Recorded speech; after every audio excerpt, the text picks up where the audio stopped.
মানুষ যখন ইফতারি করে পাঁচটা ভুল এমন করে যে ভুলের জন্য মানুষের রোজার ফজিলত, সওয়াব, মাহাত্ম্য, সিগনিফিকেন্স নষ্ট হয়ে যায়। আমরা পাঁচটা শুনবো যাতে করে আমাদের কারো এই ভুল না হয়। রাজি আছেন তো সবাই ইনশাআল্লাহ?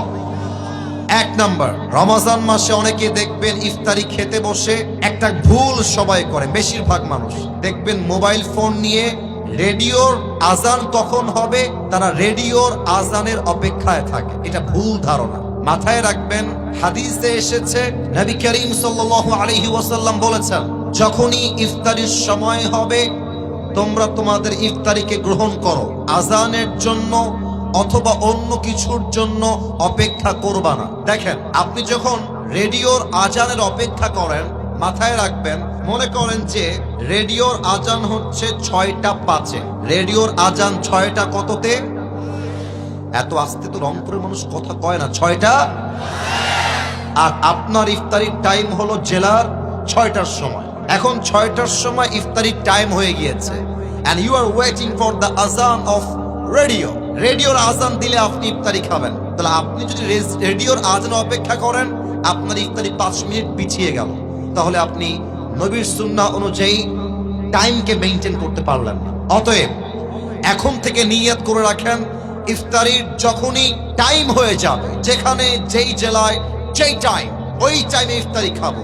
আজান দিলেই খেতে হবে এটা কোনো শর্ত নয়। আল্লাহ সবাইকে রাইট টাইমে ইফতারি গ্রহণ করার তৌফিক দান করুক, বলেন সবাই আমিন। 2 নাম্বার মিস্টেক অনেকে করে, এটা বলতে গেলে আবার অনেক যুবক চিৎকার দিয়ে ঠিক বলে উঠবে, একটু ব্যালেন্স করে ঠিক বইল। কিছু ছেলে পেলে আছে সামনে ইফতারি রাখা, জান তুমি কি দিয়ে ইফতারি করবে আজকে? ইফতারির সামনে রেখেই চ্যাটিং করে। তো ছেলে রাখে, আমি তো আজকে বেগুনি করেছি, তুমি কি বেগুনি খাবার জান, তোমাকে দিয়ে আসবো। সব কনফার্ম জান্নাতি টাইপের মেসেজ তারা সেন্ড করে।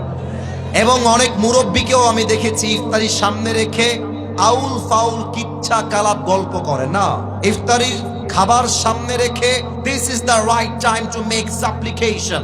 আল্লাহর হাবিব বলেছেন, ইফতারির সামনে রেখে যেই বান্দা আল্লাহর কাছে দোয়া করে, আল্লাহ বান্দার দোয়াকে সঙ্গে সঙ্গেই কবুল করে নেয়। সুবহানাল্লাহ পড়ে।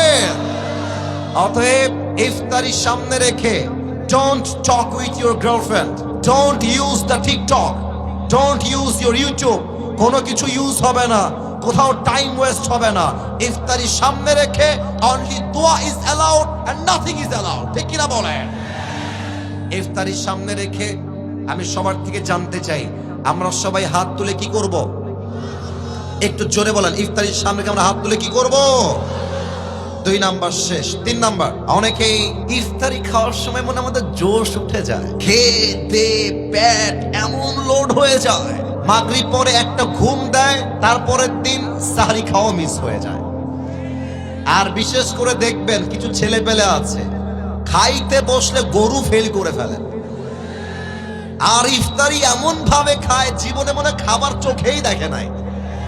এটা হাদিসে নিষেধ আসছে, এত বেশি খাওয়া যাবে না। একটু ব্যালেন্স করো, একটু ব্যালেন্স করো। পানি খাও, ফলমূল খাও, আর জাস্ট একটা পেঁয়াজি বা আলুর চপ খাও। যত ভাজা পোড়া কম খাবা, তোমার পেট ক্লিন থাকবে।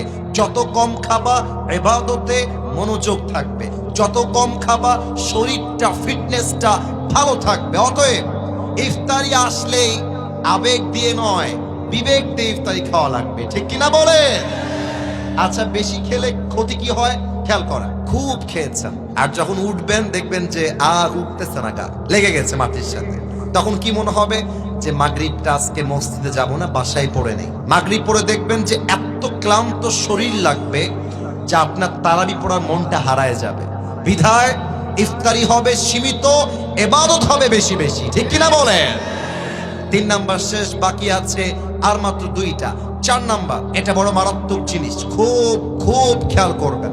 অনেকেই দেখবেন ইফতারি সামনে রেখে সবার আগে পেঁয়াজি মুখে দেয়, সবার আগে আলুর চপ মুখে দেয়, মানে যার যেটা পছন্দ। অনেকে দেখবেন যে পানি এমনে হাতে নিয়ে এভাবে থাকে, শালা আজান খালি ঠিক আছে খায় সবার করে ফেলবো একেবারে।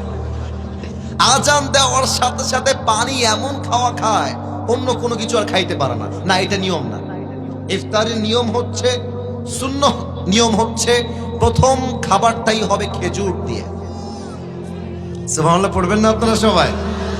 তাহলে আমার সঙ্গে উত্তর দেন, ইফতারির প্রথম খাবার আমরা শুরু করব পেঁয়াজি দিয়ে, আলুর চপ দিয়ে, না খেজুর দিয়ে? 4 নাম্বার, খেজুরটা মিস করবেন না। 5 নাম্বার, অনেকে অপেক্ষা করে রাত কখন হবে, কালো আকাশ কখন হবে। এটা ইহুদিদের কাজ ছিল। ইহুদিরা আকাশ কালো না হওয়া পর্যন্ত ইফতারি খেত না, এটা ওদের সিস্টেম। আমাদের সিস্টেম, ইফতারি হয়ে গিয়েছে, কালো আকাশ লাগবে না, মসজিদে আজান লাগবে না, ইফতারির টাইম হয়ে গিয়েছে, আমি সঙ্গে সঙ্গে ইফতারি গ্রহণ করব। ঠিক কিনা বলেন? আল্লাহ সবাইকে এই 5টা বদ আমল থেকে বাঁচার তৌফিক দান করুন। পড়েন সবাই আমিন।